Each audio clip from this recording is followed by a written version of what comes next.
Welcome back to the channel. Don't forget to like, share, and subscribe my channel.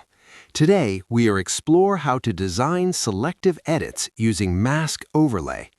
Start by making a rough selection of the area you want to adjust and open Select and Mask. Enable Mask Overlay View Mode to clearly see editable regions. Use the Brush tool to refine the mask, focusing only on the targeted area. Zoom in to avoid affecting surrounding elements. Apply adjustments like brightness or color changes through adjustment layers linked to the mask. Preview the result to ensure a natural transition. Output the mask non-destructively. Selective edits give precise control, so explore this technique.